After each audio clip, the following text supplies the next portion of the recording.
네, 읽느라 수고 많으셨습니다.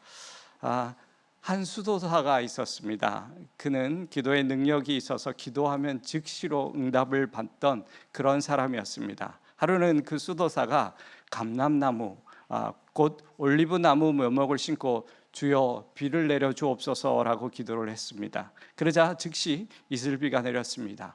역시 기도의 능력자였습니다. 그래서 그 수도사는 계속 기도를 했습니다. 주여 이번에는 햇빛을 주옵소서, 그리고 바람도 주옵소서라고 기도했습니다. 그러자 그것이 곧 응답이 되었습니다. 그런데 문제는요, 그 올리브 나무가 자라지 않고 자꾸 시들어가는 것입니다.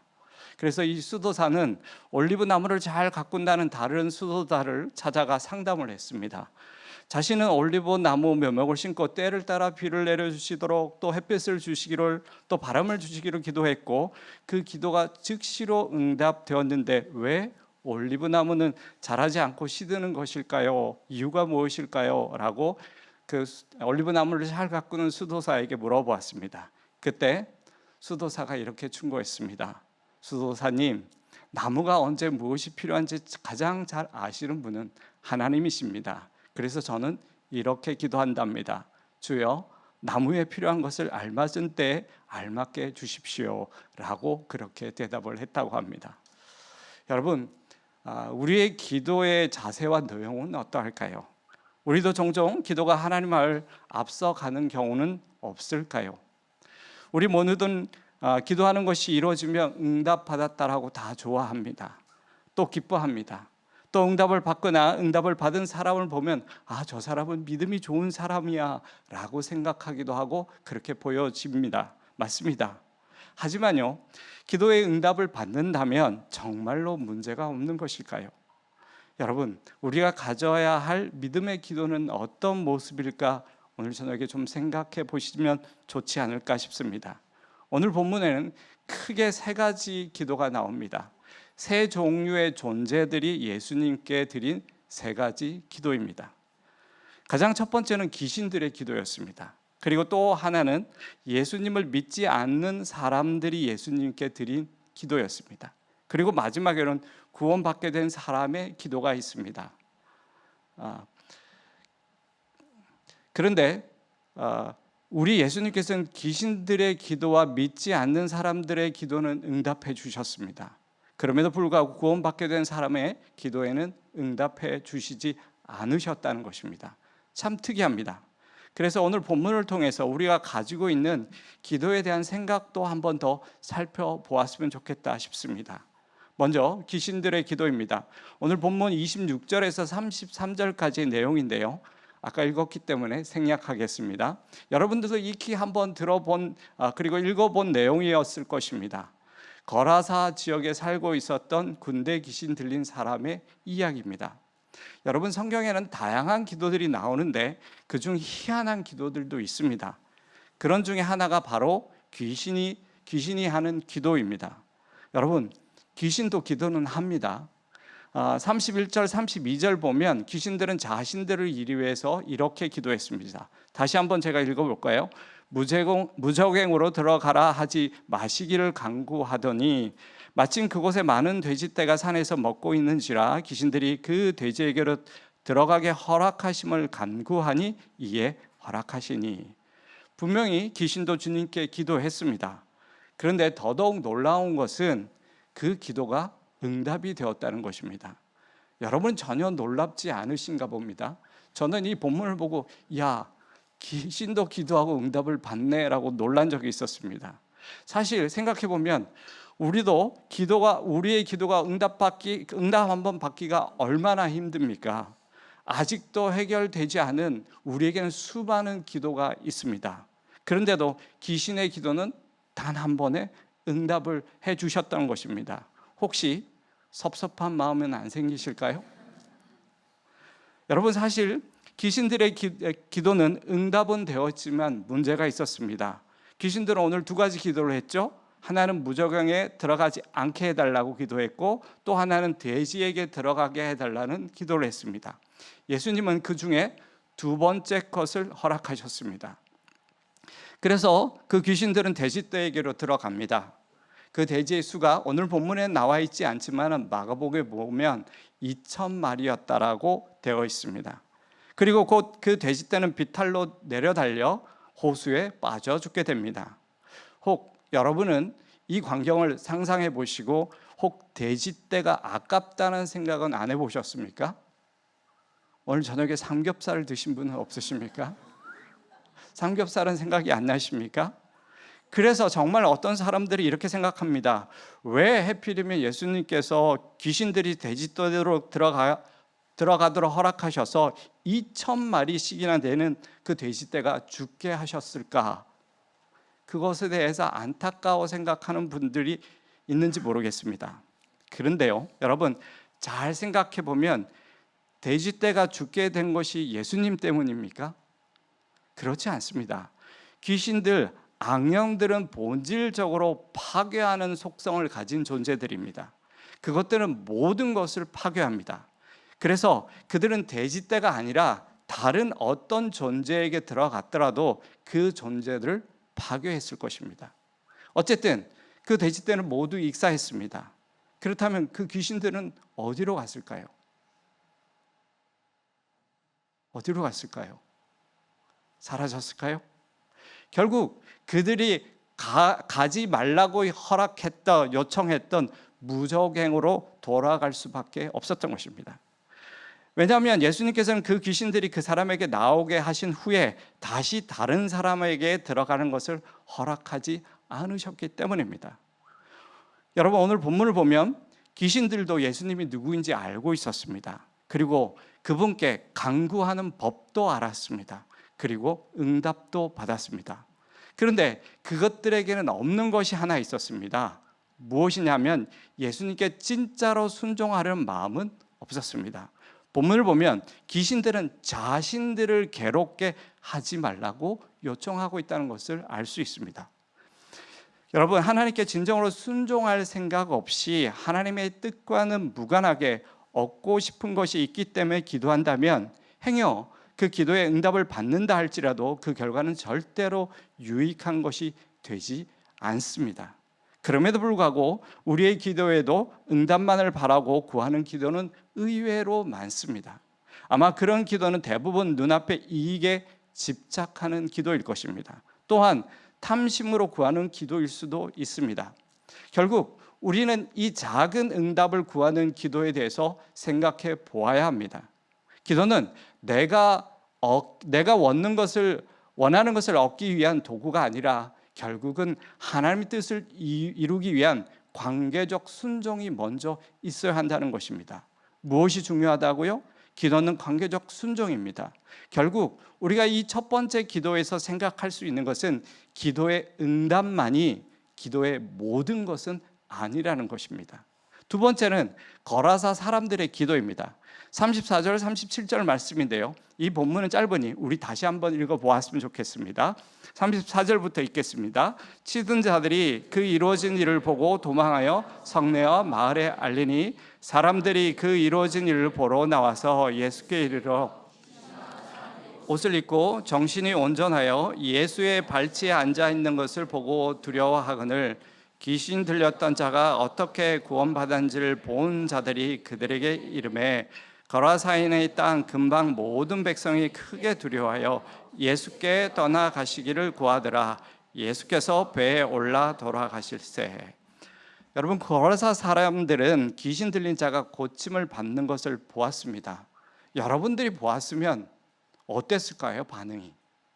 그 광경을 보았으면 아마 이 기적적인 사건에 대해서 정말 놀라워하지 않았겠습니까? 그런데 그들은 오늘 본문을 보면 기뻐하고 감사하기보다는 두려워했습니다. 사실 그들에게 귀신 들린 사람은 굉장히 두려운 존재였습니다. 다른 복음서를 보면 그 사람을 어떤 쇠사슬로도 묶을 수 없었고 그 누구도 그 사람을 제어할 수 없었다라고 말하고 있고 그가 있는 길은 사람들이 길로 다닐 수도 없었다라고 말하고 있습니다. 그런 자가 고침을 받았으니 그들을 두렵게 한 그 한 존재가 한 문제가 완전히 사라진 것입니다. 그럼에도 불구하고 그들은 기뻐하고 감사하기보다는 다시 두려워했습니다.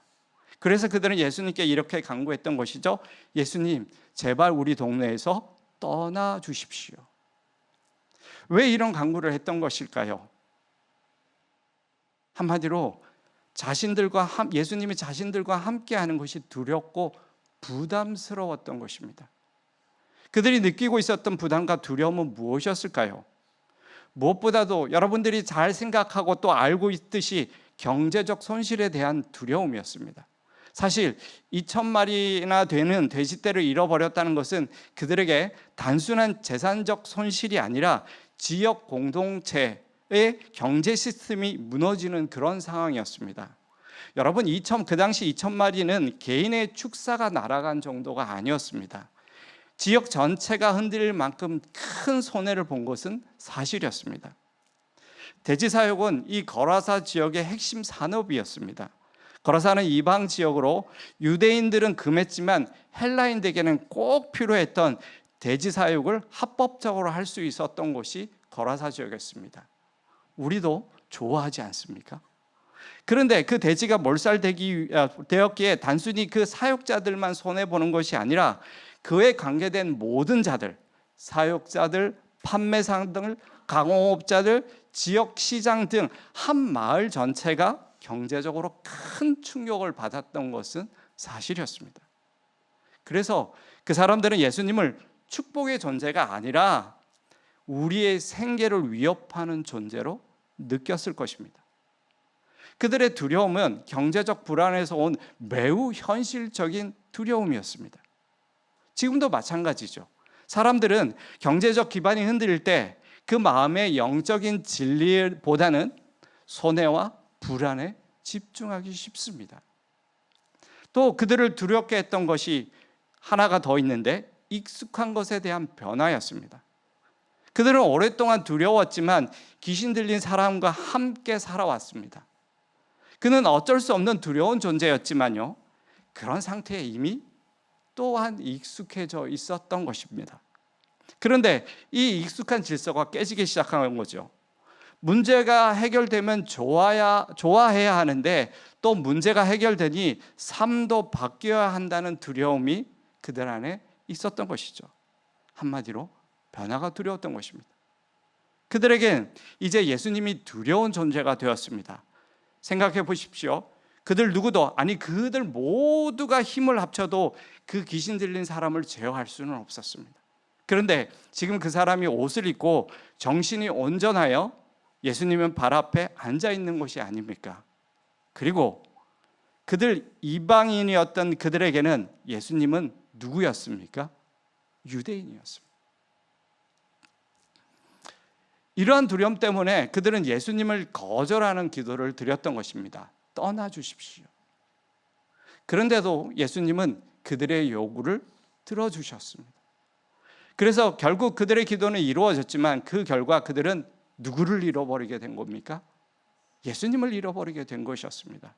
결국 경제적 두려움과 변화에 대한 두려움 때문에 진리와 생명을 거부하게 된 것입니다.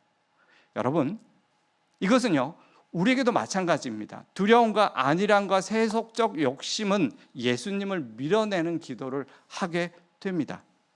또 사람들은 예수님을 모시고 사는 것이 삶의 부담감 때문에 예수님을 밀어내는 기도도 합니다. 행여 굳이 밀어내지 않더라도 예수님이 내 곁에 더 가까이 오시는 것보다 조금은 떨어져 있는 것을 원할 때가 많습니다. 왜냐하면 여전히 자신이 좋아하는 죄의 습관을 내려놓고 싶지 않고 또 내 개인적인 삶을 즐기고 싶기 때문입니다. 하지만 이 응답 역시 우리에게 축복이 아니라는 것을 우리가 알아야 합니다. 하나님이 떠나가는 응답이야말로 가장 불행한 응답이 되기 때문이죠. 이제 마지막으로 고침받은 사람의 기도입니다. 38절 39절인데요. 함께 읽어보겠습니다.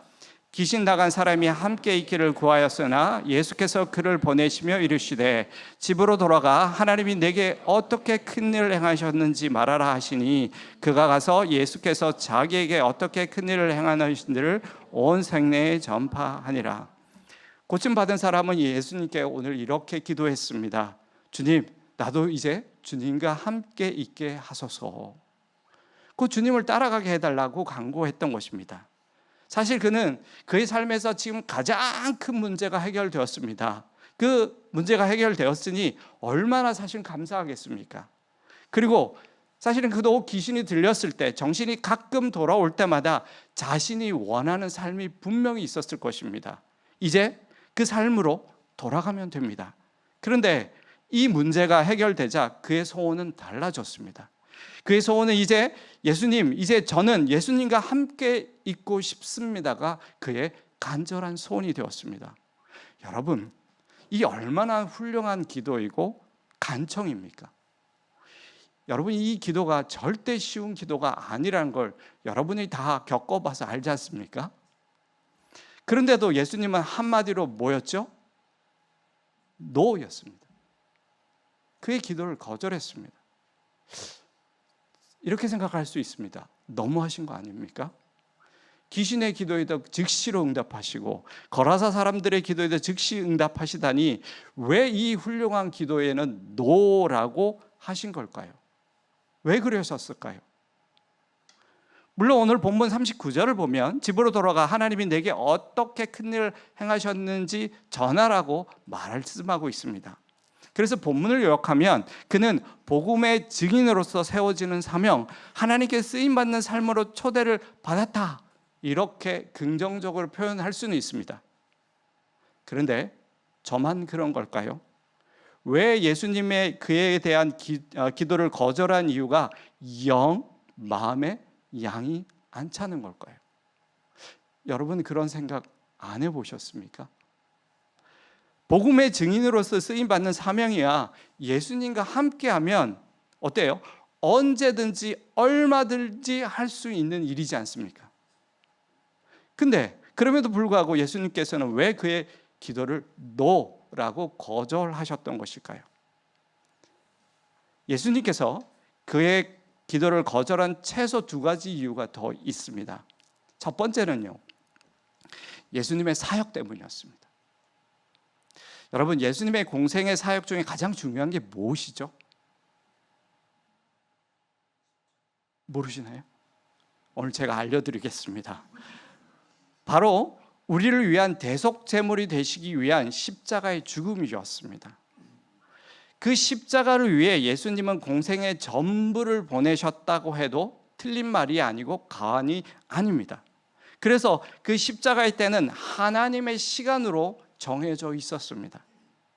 예수님은 공생의 기간 동안 가만히 살펴보면 그 시간을 맞추기 위해서 무척 애를 쓰셨다는 것을 우리가 성경을 통해 볼 수 있습니다. 그래서 예수님은 사실은 이방인 사역보다는 유대인 사역에 집중하셨습니다. 그런 의미에서 오늘 고침 받은 사람은 어떤 사람이었습니까? 이방 사람이었습니다. 왜냐하면 그도 거라사 지역에 살던 사람이었기 때문입니다. 그래서 아직 십자가의 때가 한참 많이 남은 상황 속에서 예수님이 이방인과 함께 다닌다는 것은 십자가 사역에 큰 지장을 줄 수 있었습니다. 그리고 더 중요한 것은요, 지금 당신의 제자들도 예수님이 어떤 분이신지 제대로 알지 못하는 그런 상태였습니다.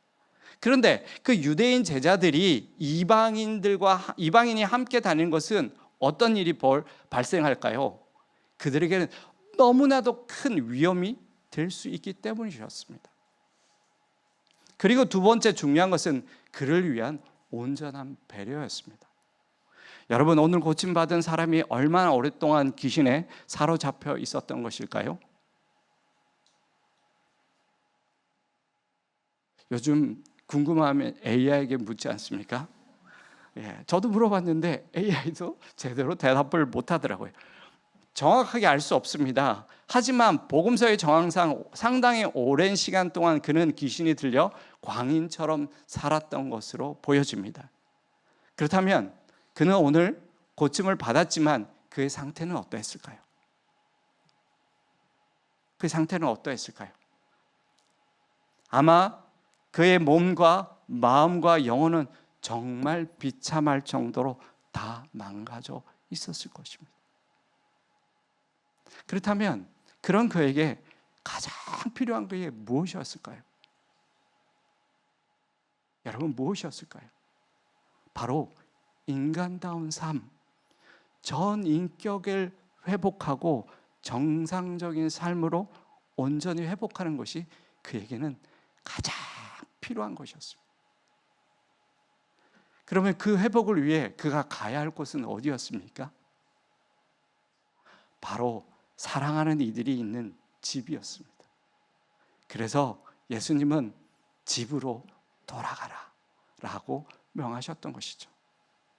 여러분, 예수님이 우리와 같은 사람에게 가장 먼저 바라시는 것은 바로 인간으로서의 삶, 한 사람의 인격체로 살아가는 건강한 삶입니다. 우리가 그 삶을 살도록 하기 위해 우리에게 생명을 주신 것이죠. 그래서 예수님은 오늘 그를 고친 후에 그 사람에게 가장 필요하고 가장 중요한 조치를 내리셨던 것입니다. 그래서 예수님은 그의 기도에는 노라고 하셨지만 그에게는 가장 좋은 것, 가장 필요한 것을 주셨던 것입니다. 사랑하는 여러분, 우리도 많은 기도를 합니다. 그리고 기도할 때 가장 먼저 생각하는 것은 누구나 기도의 응답일 것입니다. 물론 기도 응답을 받는 것은 더없이 중요합니다. 우리가 하는 모든 기도에 하나님이 응답이 있었으면 좋겠습니다. 하지만 단지 응답에만 우리의 마음이 집중되고 그 응답에 일희일비한다면 우리는 언제나 넘어질 수밖에 없습니다. 때로는 우리의 기도가 정말 좋은 기도, 합당한 기도라도 하나님께서는 아니라 너라고 하실 수 있다는 것을 믿음으로 받아들일 만큼 우리도 기도에도 성숙해져야 합니다. 여러분, 우리의 하나님의 뜻은 우리의 눈과 생각 위에 있을 수 있습니다. 그러니 기도의 가장 중요한 것은 그분을 향한 신뢰입니다. 언제나 그분은 우리를 위해 가장 좋은 것, 가장 선한 것을 주고 또한 인도하시는 분이라는 그 신뢰가 우리에게는 꼭 필요합니다. 사랑하는 여러분, 그런 의미에서 우리는 하나님이 나의 모든 기도에 응답하시지 않으심에 감사해야 합니다. 만약 하나님께서 우리 모든 기도에 응답하셨으면 우리는 분명 지금쯤 잘못된 길로 가고 있을 것입니다. 다시 한번 말씀드리자면 하나님의 뜻은 언제나 우리의 기도보다 현명하십니다.